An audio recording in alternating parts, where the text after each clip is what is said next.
Grêmio perdendo a cabeça, com o Vila Sante perdendo completamente a cabeça, batendo, dando soco em jogadores do Corinthians, não sendo expulso, porque aí o cara vai no VAR, fica uns 10 minutos no VAR, vai lá, expulsa um de cada lado, o Martini só apanhou, o Dodi meio que se provocou ali, mas o Vila Sante fez coisa muito pior, o Kaique, o goleiro, fez coisa muito pior, deu uma gravata no Memphis Depay e teve que buscar uma bola no fundo da rede de uma bicicleta feita pelo holandês. E depois tomou uma corneta na rede social. Esse é o Grêmio. É completamente desmoronado emocionalmente, desequilibrado, desorganizado, amassado pelo adversário e que reage dessa forma, melancólica, sabe? Deprimente.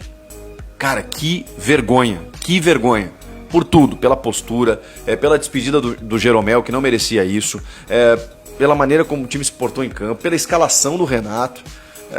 Cara, tudo foi ruim. Só não foi o torcedor que realmente compareceu e felizmente conseguimos aquela vitória diante do São Paulo. Com o São Paulo, cara, que não tá ganhando de ninguém, que não ganhou de ninguém nessa reta final e que no final do jogo quase empatou. Mas não fosse aquela vitória, o Grêmio termina com famigerados 45 pontos. O Grêmio termina o Campeonato Brasileiro com 45 pontos. Que coisa ridícula.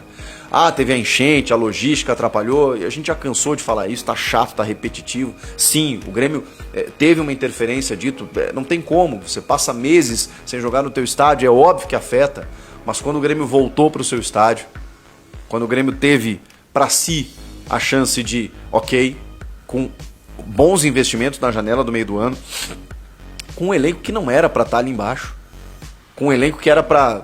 o Vitória tem mais elenco que o Grêmio, o Fortaleza gasta mais do que o Grêmio, para você ver a incompetência desse time e desse elenco e dessa gestão.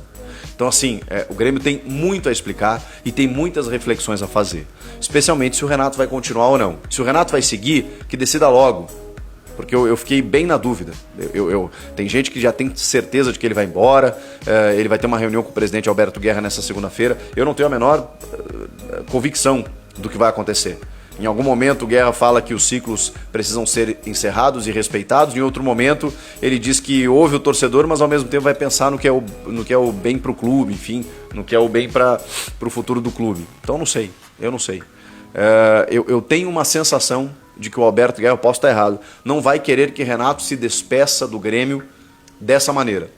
Que ele vai querer pelo menos até o Campeonato Gaúcho, dar uma nova chance, porque eles entendem, o Grêmio entende que a enchente atrapalhou. E que não fosse a enchente, o Grêmio teria tido melhores resultados. Então eu imagino que o Guerra vai dar mais uma chance para o Renato, e ao mesmo tempo na entrevista ele diz que vai depender do Renato também, porque daqui a pouco o Renato está de saco cheio e resolve ir embora. Mas eu não sei, ele não vai ganhar em nenhum outro lugar o salário que ele ganha no Grêmio, em nenhum outro lugar ele vai ter o comando, a estrutura e tudo que ele tem à disposição no Grêmio. Então não sei, eu realmente não sei o que pode acontecer, a gente vai ter a resposta, eu espero, nessa segunda-feira. Depois o Renato diz, na terça-feira eu vou embora para o Rio de Janeiro de férias, né? Mas eu espero que até lá eles tenham resolvido, porque senão o Grêmio tem que correr atrás de um novo treinador, e tudo que envolve o Renato, né? Aí é preparação física, é auxiliar, é todo o staff. Para o Grêmio fazer uma ruptura. Se não, então comece a trabalhar para o ano que vem, porque tem muita coisa para ser corrigida. O Corinthians, voltando ao Corinthians, fez isso com esse Grêmio. Amassou, botou no bolso, dobrou e passou por cima. E sem fazer força, tá? Sem fazer força. O Grêmio começa o primeiro tempo meio que dando uma ameaçadinha, né, numa escalação kamikaze do Renato, né, com 4-2-4, 2 volantes ali, o Dodi e o Vila Sante com 4 atacantes. Ele bota o Diego Costa, que foi uma figura nula no jogo, com o Bright White, o Soteldo e o Pavon. E aí eu pergunto pra você, o Grêmio queria se despedir do torcedor, queria dar uma boa despedida pro Jeromel contra esse Corinthians? Um 4-2-4? O Renato não tem visto o Corinthians jogar? É um dos melhores times do segundo turno, um dos melhores times do campeonato, desse momento do campeonato, jogando um futebol comparável ao do Botafogo e só. Nenhuma outra equipe está jogando mais do que o Corinthians nesse momento, a não ser, e olha, dá jogo, hein, o Botafogo, que é o campeão brasileiro. Então, contra esse time, de novo, né, como acontecera nas Copas, contra o Fluminense, contra o próprio Corinthians, o Renato abre o time e deixa 2 meias que ele tem, o Cristaldo e o Monsalve, no banco de reservas. que acontece? Ele toma um passeio no primeiro tempo. Um passeio. Foi 1-0 e poderia ter sido mais. O Yuri já tinha feito um gol, anulado por impedimento. O Memphis estava dando tapa para lá e para cá. Mas assim, foi 1-0 e poderia ter sido mais. Memphis sozinho, o Grêmio sofrendo nas costas do Reinaldo, 2 volantes não segurando a armação do Corinthians, porque aí você tem Carrilho solto no jogo, Rodrigo Garro e o Memphis vindo de trás, jogando assim, ó, como quer, e o Yuri Alberto a todo instante recebendo bolas. Até que acontece a penalidade, uma fatalidade. O Jeromel, que estava ganhando todas, chegou atrasado, o Yuri foi mais rápido do que ele, cometeu a penalidade. Já teve o pênalti lá no Soteldo, que a arbitragem não marcou, já falei sobre isso, mas esse aconteceu também e esse tinha que ter sido marcado.